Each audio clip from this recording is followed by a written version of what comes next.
नमस्कार दोस्तों, आप सभी का हार्दिक स्वागत है जियो with Umashankar Gaur YouTube channel पर। आज के इस वीडियो में हम बात करेंगे पृथ्वी के उद्भव एवं विकास के बारे में कि पृथ्वी का विकास कैसे हुआ, किस प्रकार ये आज के सुंदरतम स्वरूप में पहुंची। माना जाता है कि जब बिग बैंग के सिद्धांत के बाद विभिन्न ग्रहों का निर्माण हुआ, उस समय पृथ्वी भी अन्य ग्रहों के समान वीरान ही थी।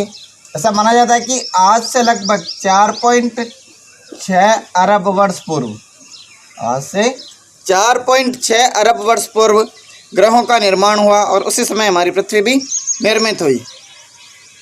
उस समय हमारी पृथ्वी जो है वो एक आग के गोले के समान थी, स्वरूप चट्टानी था, लेकिन तापमान अधिक था, इसलिए ज़्यादातर भाग जो है वो पिघलने लगातार था। द्रव अवस्था में हमारी पृथ्वी पहुंच गई थी और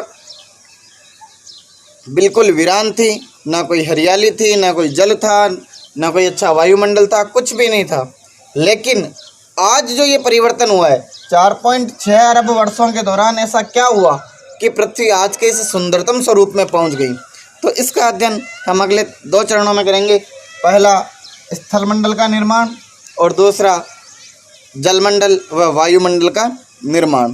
पहले बात करते हैं स्थलमंडल का निर्माण कैसे हुआ, क्योंकि अभी हमने पीछे सुना कि पृथ्वी आरंभिक दौर में अत्यधिक तापमान की वजह से द्रव अवस्था में थी। तो ये कठोर चट्टानी स्वरूप कैसे बना इसका। चट्टानें पहले भी थी लेकिन वो द्रवित अवस्था में थी। ये कठोर कैसे हुई और कैसे भूप्रकृति का निर्माण हुआ, इसके बारे में हम बात करेंगे स्थलमंडल का निर्माण टॉपिक के अंतर्गत। अब स्थलमंडल बना कैसे, तो इसके लिए वैज्ञानिक यह मानते हैं कि जब पृथ्वी अपने आरंभिक काल में चट्टानी व अत्यधिक तापमान होने की वजह से द्रवित अवस्था में थी, उस दौरान द्रव अवस्था में होने की वजह से इसके जो पदार्थ थे चट्टानों के, उनमें विभेदन की क्रिया आरंभ हो गई। कौन सी क्रिया आरंभ हुई? विभेदन। विभेदन का अर्थ होता है घनत्व के आधार पर पृथक होना। घनत्व के आधार पर पृथक होना विभेदन कहलाता है। तो इससे क्या हुआ कि जो भारी पदार्थ थे, जैसे कि लोहा, क्या है? लोहा, यह नीचे की ओर जाने लगा। किधर जाने लगा? क्रोड की ओर, पृथ्वी के आंतरिक भाग की ओर जाने लगा। और जो हल्के पदार्थ थे, हल्के पदार्थ, वे ऊपर की ओर आने लगे। यही होता है, जो भारी होता है वो नीचे बैठता है और जो हल्का होता है वो ऊपर आता है। तो ये थी विभेदन की क्रिया। इससे क्या हुआ, जो लोहे जैसे भारी पदार्थ थे वो पृथ्वी के आंतरिक भागों में चले गए और जो हल्के पदार्थ थे वो ऊपर की ओर आने लगे। ये विभेदन की प्रथम क्रिया थी जिससे पृथ्वी के भूप्रकृति का निर्माण हुआ। लेकिन लगभग 4.44 अरब वर्ष पूर्व जब द बिग स्प्लिट की घटना घटित हुई, पिछले वीडियो में हमने बात की थी कि चंद्रमा का निर्माण कैसे हुआ, तो उसके लिए घटना उत्तरदायी थी द बिग स्प्लिट। और ये सभी जानते हैं कि जब टकराव होता है तो ऊष्मा मुक्त होती है और ऊष्मा मुक्त होने की वजह से तापमान बढ़ता है। तो जब ये 4.44 अरब वर्ष पूर्व द बिग स्प्लिट की घटना हुई, तब पृथ्वी एक बार पुनः आग का गोला बन गई। जो चट्टानी बन चुकी थी वो पुनः क्या बन गई? एक आग का गोला बन गई और उसमें विभेदन पार्ट 2 आरंभ हुआ। क्या आरंभ हुआ? विभेदन पार्ट 2। विभेदन पार्ट 2 के दौरान फिर यही क्रिया हुई, घनत्व के आधार पर पदार्थों का पृथक होना, यह पुनः आरंभ हो गया। अब इस बार जो ये पृथक्करण हुआ, विभेदन हुआ, यह अत्यंत स्पष्ट हुआ और इससे पृथ्वी की विभिन्न परतों का निर्माण हुआ। पृथ्वी की जो परतें हैं उनमें सबसे ऊपर भूप्रकृति, उसके बाद मेंटल, फिर बाह्य क्रोड, फिर आंतरिक क्रोड। ये पृथ्वी की परतें जो निर्मित हुई और इनमें जैसे जैसे गहराई की ओर जाते हैं पृथ्वी में, मान लीजिए ये हमारी पृथ्वी है और इसमें जैसे जैसे हम केंद्र की ओर जाते हैं वैसे वैसे घनत्व बढ़ता है। क्या होता है? घनत्व बढ़ता है। यही हमने बात की थी कि घनत्व के आधार पर पदार्थों का पृथक्करण हुआ था। जो भारी पदार्थ थे वो नीचे चले गए, सबसे भारी नीचे, उनसे हल्के उनसे ऊपर, फिर हल्के उनसे ऊपर, और सबसे हल्के सबसे ऊपर रह गए, भूमध्यरेखा के ऊपर रह गए। इसका विस्तार से अध्ययन हम अगले वीडियो में करेंगे कि पृथ्वी की आंतरिक संरचना किस प्रकार की है, उसके बारे में हम कैसा पता लगाते हैं, ये आगे की वीडियो में बात करेंगे। यहाँ हम केवल स्थल मंडल के निर्माण की बात कर रहे हैं कि स्थल मंडल बना कैसे। तो आपके सामने की विभेदन की क्रियाओं से हमारे स्थल मंडल का निर्माण हुआ है। विभेदन 1 और विभेदन पार्ट 2 से हमारे स्थल मंडल का निर्माण हुआ। द्वितीय विभेदन के बाद विभेदन पार्ट 1 और विभेदन पार्ट 2 के दौरान हमारे स्थल मंडल का निर्माण हुआ।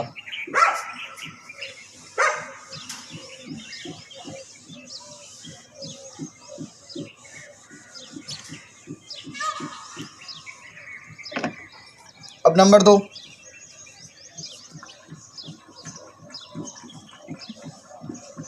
जलमंडल व वायुमंडल का निर्माण।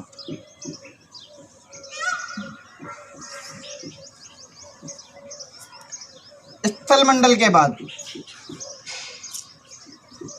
अब दूसरा चरण है जलमंडल व वायुमंडल का निर्माण। स्थल रूप में तो लगभग सभी ग्रह आ गए हैं, पार्थिव ग्रह तो लगभग सभी चट्टानी हो चुके हैं, लेकिन यह जलमंडल और वायुमंडल वर्तमान स्वरूप में जैसा पृथ्वी पर उपस्थित है वैसा अन्य किसी ग्रह पर नहीं है, क्योंकि जलमंडल और वायुमंडल की वजह से ही पृथ्वी पर जीवन है और अन्य ग्रहों पर जीवन नहीं है। तो पृथ्वी पर यह जलमंडल और वर्तमान वायुमंडल कैसे निर्मित हुआ, इसके बारे में हम यहाँ अध्ययन करेंगे। ये नहीं है कि वायुमंडल आज ही है या केवल पृथ्वी पर है, वायुमंडल सभी ग्रहों पर है, लेकिन गैसों के संगठन में अंतर है। जब पृथ्वी का निर्माण हुआ 4.6 अरब वर्ष पूर्व, तब पृथ्वी पर 2 प्रकार की गैसें बहुतायत थी, हाइड्रोजन व हीलियम। इन 2 गैसों की बहुतायत थी और ये दोनों ही हल्की गैसें हैं, लेकिन जीवन के लिए महत्वपूर्ण नहीं है। इनसे जीवन उत्पन्न नहीं हो सकता। जीवन के लिए ऑक्सीजन की आवश्यकता होती है, O2 की। इनमें जीवन नहीं है, लेकिन वर्तमान वायुमंडल में यह है भी बहुत कम। तो ये गई कहाँ? जो पहले बहुत अधिक मात्रा में थी और अब बहुत कम मात्रा में, तो ये गई कहाँ? तो ये माना जाता है कि जब ग्रहों का निर्माण हुआ उस समय बहुत भयंकर सौर आंधियाँ चला करती थी। क्या चला करती थी?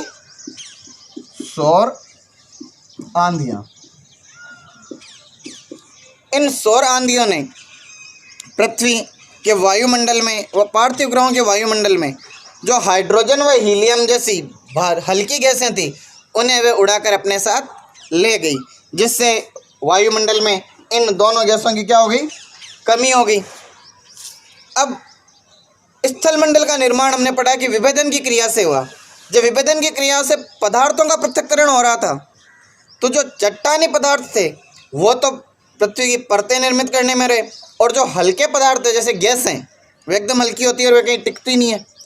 तो जब विभेदन की क्रिया आरंभ हुई तो पृथ्वी के आंतरिक भाग में जो जलवाष्प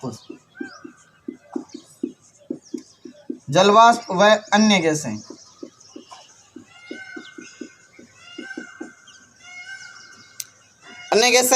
विभेदन के दौरान पृथ्वी के आंतरिक भाग से निकली और ऊपर वायुमंडल में चली गई। क्योंकि ये गैसें भारी थी इसलिए ज़्यादा ऊंचाई पर नहीं जा पाई और पृथ्वी के गुरुत्वाकर्षण बल की वजह से ये यहीं पर दबी हुई रह गई और वायुमंडल का निर्माण हुआ।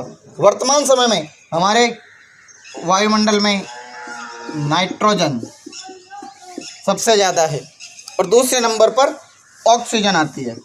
अब नाइट्रोजन और ऑक्सीजन का निर्माण कैसे हुआ? नाइट्रोजन तो पृथ्वी के आंतरिक भागों से निकलकर वायुमंडल में पहुंची और ऑक्सीजन जो है वो जलवाष्प से अलग हुई, क्योंकि जलवाष्प जो है वो जल से बना है, H2O से। तो ये कैसे हुआ? हमने ये पढ़ा कि समय के साथ साथ तापमान में कमी आई। पृथ्वी का जो तापमान है उसमें क्या आई? कमी आई। और तापमान में कमी आने की वजह से संघनन की क्रिया आरंभ हुई।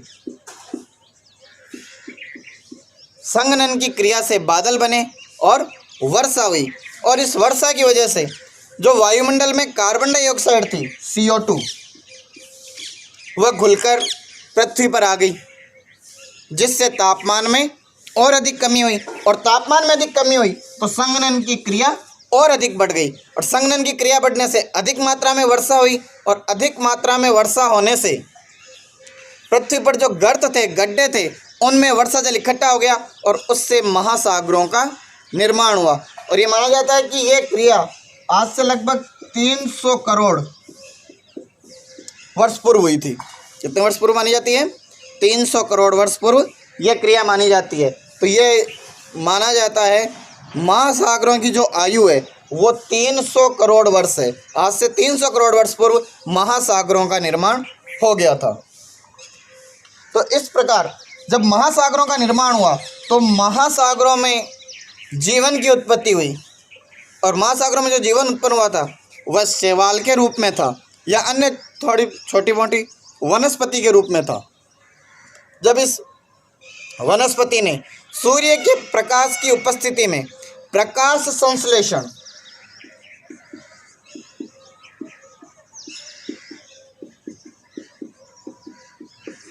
संश्लेषण की क्रिया आरंभ की। प्रकाश संश्लेषण की क्रिया में क्या होता है कि पौधे जो हैं वो CO2 तो ऑब्जर्व करते हैं और ऑक्सीजन जो है वो छोड़ते हैं। अब जब CO2 ऑब्जर्व कर रहे हैं तो वायुमंडल में CO2 तो क्या हो रही है? कम हो रही है, और ऑक्सीजन क्या है? वो बढ़ रही है। तो ऐसी क्रिया 300 करोड़ वर्षों से लेकर 200 करोड़ वर्षों तक तेजी से चलती रही, और आज से 200 करोड़ वर्ष पूर्व हमारा वायुमंडल जो है इस वर्तमान स्थिति में आ गया। अर्थात अभी जो हमारा संगठन है वो आज से 200 करोड़ वर्ष पूर्व निर्मित हो गया था, जिससे पृथ्वी आज के इस सुंदर स्वरूप में पहुंच पाई। इतना हरा भरा जीवन से युक्त ग्रह हमारी पृथ्वी बन पाई।